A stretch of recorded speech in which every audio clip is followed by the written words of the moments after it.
And he said, I don't want to campaign for myself. You guys as the voters should be able to see who has an impact on winning. And then a few seconds later, he said, I think I am the MVP. I don't care if you disagree with me. And I think the numbers are starting to bear that. Madison Square Garden. No help, no fear. Cade Cunningham walked into Madison Square Garden alone. No Jalen Duren, no Isaiah Stewart, and completely took over. 42 points, 13 assists, 8 rebounds, swept the Knicks. That's not just a big night. That's an MVP statement. Cunningham! Oh! Left hand! Cunningham with the crank! He's averaging 25 and 10 a night for a team sitting on top of the NBA standings. And this is far from some feel-good regular season storyline. This version of the Pistons is legit. They own the second-best defense in the league, a top 10 offense, and they are no longer catching anyone by surprise. Every night, they walk into hostile arenas, face fully healthy contenders or short-handed squads, and still find ways to impose their style. Matchups don't intimidate them. Home crowds don't rattle them. Pressure doesn't faze them. Their identity is simple: physical, relentless, and unapologetically tough. At the center of that identity is a 24-year-old floor general who sets the emotional and competitive tone for everything they do. He's not loud for the cameras. He's not flashy with leadership quotes. He just shows up, produces, and competes like every possession matters. That edge has quietly spread across the entire roster, shaping how this team carries itself on both ends of the floor. If you're wondering why Detroit suddenly feels different, it starts with the mentality of the guy running the offense and holding everyone accountable without saying much at all. Veteran coaches around the league have taken notice. When experienced voices talk about this team, the words that keep coming up are tough, physical, and disciplined. They don't rely on highlight plays or fast-paced fireworks to win games. Instead, they grind opponents down over 48 minutes, forcing mistakes, contesting everything, and making every possession uncomfortable. One assistant coach even compared them to old-school machines in a modern league full of speed and finesse. Not flashy, not elegant, but brutally effective. That mindset didn't happen by accident. It was reinforced the moment the coaching staff established a culture built on accountability. Practices became competitive. Minutes had to be earned. Reputation and draft status meant nothing if the effort wasn't there. Early scrimmages reportedly got heated, with players bumping, arguing, and battling for every inch of space. Rather than shutting it down, the staff embraced it, calling it a sign that the group was finally competing with real intensity. That environment perfectly matches the personality of their young star, who thrives in hard, physical settings where effort is non-negotiable. His leadership style is not built on speeches or emotional theatrics. He leads through consistency, preparation, and a willingness to battle every single night. Teammates see it. Opponents feel it. And if someone can't match that energy, they quickly fall out of the rotation. That internal standard has reshaped the locker room culture from top to bottom. Just 2 seasons ago, this franchise endured one of the worst stretches in its history, finishing with only 14 wins and suffering through a brutal 28-game losing streak. Yet even during that collapse, the message inside the locker room never shifted toward excuses. The focus stayed on work, growth, and resilience. That foundation is now paying off as the roster around him has finally developed into a competitive unit capable of executing his vision. The numbers fully support the eye test. Detroit ranks near the very top of the league in defensive rating, blocks, and steals, while also sitting among the best teams in points allowed. Their net rating places them firmly in contender territory, showing dominance on both ends rather than one-dimensional success. This is not a fluke run or a temporary hot streak. It is the result of a hardened culture, a disciplined system, and a young leader whose mentality has reshaped the identity of the entire franchise. There, McBride swatted into the stands. This defense doesn't just slow you down, it wears you out mentally and physically until something cracks. Every possession feels crowded, every driving lane feels smaller, and every shot comes with a body attached to it. Opponents aren't getting clean looks at the rim because challenging the interior against Duren and Stewart is a brutal task that often ends in a block, a strip, or a heavily contested miss. As a result, teams are forced into late-clock mid-range jumpers and tough, off-balance threes, Exactly the kind of shots Detroit wants you taking. What makes this even more impressive is that their defensive dominance isn't coming at the expense of offense. They sit comfortably in the top 10 in offensive rating, placing them among the rare teams that excel on both ends of the floor. But their offensive identity is nothing like the perimeter-heavy style most contenders lean on. Detroit is built around paint pressure.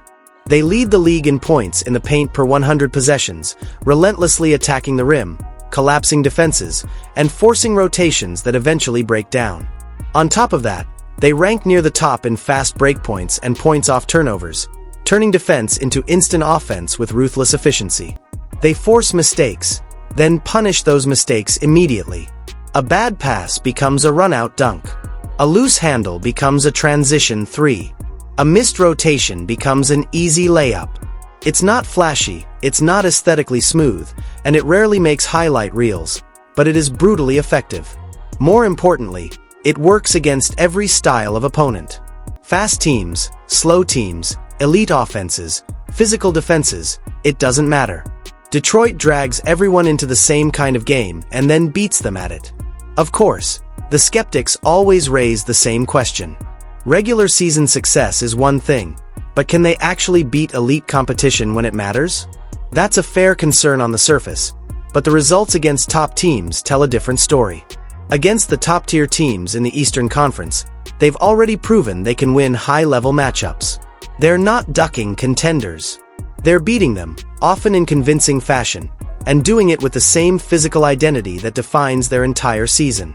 That said, the team is not without weaknesses. Three-point shooting is the most obvious one. They rank in the lower half of the league in three-point percentage and near the bottom in attempt rate, which could become a real issue in the playoffs when the pace slows and half-court execution becomes the deciding factor. In a postseason setting where defenses pack the paint and dare you to shoot, spacing limitations can shrink the margin for error. Their aggressive defensive style also comes with a cost. They commit a high number of fouls, which is the trade-off for playing with that level of intensity and physicality every night. If officiating tightens in the playoffs, foul trouble for key interior defenders like Duren and Stewart could swing certain matchups. But internally, this team seems fully aware of those risks and has chosen to embrace its identity rather than dilute it. They are not trying to be everything. They are trying to be the toughest team in the league, and they've committed to that philosophy completely. A huge part of that conviction comes from the player orchestrating everything on the floor. Cade is putting together a season that is elite by every measurable standard. He's averaging around 25, 7 points and 7 assists, placing him among the top playmakers in the entire NBA. Add in 7 rebounds, career-best defensive numbers, and an improved two-way impact, and you're looking at one of the most complete guard seasons in the league. For a player at his position, his rim finishing has taken a major leap, jumping to roughly 65%. He's no longer just relying on finesse and touch. He's absorbing contact, finishing through bodies, and using his increased strength to punish defenders in the paint. Since the start of February, his production has reached another level. The scoring has climbed, the assists remain elite, the rebounding is strong, and the defensive contributions continue to grow. More importantly, the team keeps winning close games, and that is where his value becomes impossible to ignore.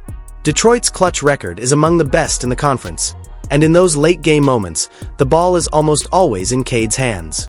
When the fourth quarter tightens and possessions slow down, he doesn't panic. He doesn't force hero shots.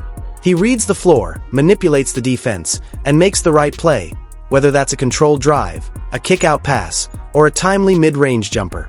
That composure is rare for a player his age, and is a massive reason this team consistently executes in high-pressure situations. Despite all of this, the MVP conversation is still dominated by bigger market narratives and more established superstars. Players like SGA and Jokic are undeniably incredible, and their seasons deserve recognition, but the gap in attention compared to what Cade is doing is striking. He's leading one of the best teams in the Eastern Conference, producing elite numbers on both ends, and still gets treated more like an honorable mention than a serious contender. Even his own coach has made it clear how valuable he is, essentially arguing that if the award is about the player who elevates his team the most, Cade belongs firmly in that discussion. But what truly separates him from many stars in the league is his complete lack of interest in playing the media game. He's not chasing narratives. He's not hunting headlines. And he refuses to alter his style just to inflate stats or draw more attention. Fans online often call him an ethical hooper, a player who doesn't rely on foul baiting, flopping, or exaggerating contact to boost his numbers. He plays through hits, absorbs contact, and moves on to the next possession without constant complaints to officials. That approach may cost him free throws and highlight-friendly stats, but it reinforces the identity he's built for himself and his team. He's even been openly honest about how that affects his perception. While many players in his position would stay diplomatic, he has been blunt about the modern game's reliance on foul baiting and how it influences narratives around star players. That level of transparency is rare, especially for a young franchise leader, and it reflects the same straightforward mentality he brings on the court every night. Veteran teammates have consistently praised his composure, noting that his emotional control and focus are well beyond what you typically see from players his age. He doesn't get rattled by bad calls. He doesn't spiral after a missed shot. He stays steady, locked in, and committed to winning possessions rather than winning moments. And that mentality exposes a larger issue within how the league's award and media ecosystem operates. Individual brilliance in major markets often receives more attention than collective success in smaller markets. Detroit, as a market, doesn't generate the same daily spotlight, and their success is rooted in toughness and system execution rather than viral highlight plays. As a result, Cade's impact can feel underrepresented in national conversations.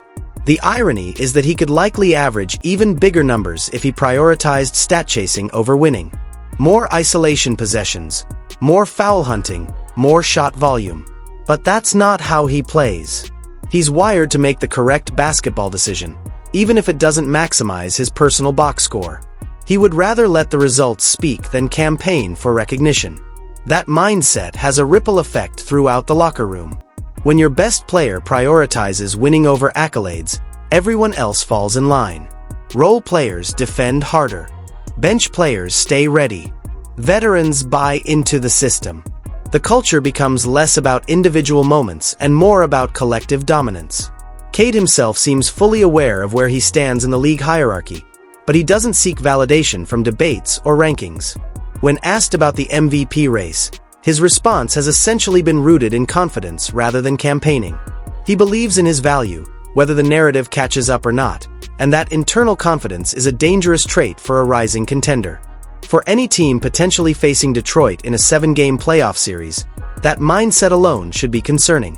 You're not just playing a talented roster. You're playing a group led by a star who thrives in physical, high-pressure basketball and refuses to be shaken by adversity. Another underrated factor in their rise is the depth of the roster. This is not a one-man show. The supporting cast plays defined roles and complements Cade's style perfectly. Duren, in particular, has emerged as a dominant young center, combining scoring efficiency, rebounding, and rim protection into a highly impactful presence. His on-court net rating reflects how much better the team performs when he anchors the interior, and his pick-and-roll chemistry with Cade is becoming one of the most reliable offensive actions in the league. On the perimeter, elite defensive wings like Ozar Thompson bring relentless pressure, guarding multiple positions with non-stop intensity. He makes life miserable for opposing scorers, fighting through screens, contesting every shot, and embracing the toughest defensive assignments night after night. Isaiah Stewart provides the physical edge and enforcer mentality that reinforces the team's identity. He protects the rim, sets hard screens, and never backs down from physical matchups, which further amplifies the toughness that defines Detroit's culture. Even moments of adversity, including suspensions or heated games, seem to strengthen their collective identity rather than fracture it. Spacing pieces like Duncan Robinson add necessary shooting gravity, while the bench unit contributes stability and efficiency, particularly with low turnover ball handling and reliable spot-up shooting. Depth players have also stepped up in key moments, delivering unexpected scoring bursts when the team is shorthanded, proving that the system extends beyond just the starting lineup. Every player understands his role and, more importantly, embraces it. There is no confusion about hierarchy, no ego-driven friction, and no deviation from the team's core identity. That level of clarity is rare for a young roster and is a major reason they project as a serious postseason threat.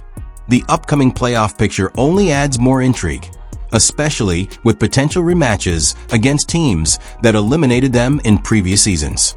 The psychological edge has clearly shifted, as Detroit has already demonstrated its ability to dominate familiar opponents during the regular season. Performances in those matchups have not felt like flukes or hot shooting nights, but rather controlled statements from a team that believes it belongs at the top. Ultimately, the Pistons' rise is not built on hype or narrative momentum. It is built on defense, physicality, discipline, and a young leader who embodies all of those traits every single night. Their core is young, fearless, and battle-tested far earlier than most rebuilding teams. And when you combine elite defense, efficient paint scoring, strong depth, and a star who prioritizes winning above everything else, you get a team that is not just good, but genuinely dangerous. If this trajectory continues into the postseason, the conversation around Detroit will shift rapidly. What is currently seen as an emerging contender could quickly become a legitimate championship threat. And if that happens, the league, the media, and the award voters will no longer be able to overlook what has been quietly building all season. The Pistons are not just winning games. They are establishing an identity. And that identity, led by Cade's composure and conviction, may be one of the most difficult to stop when the stakes are at their highest.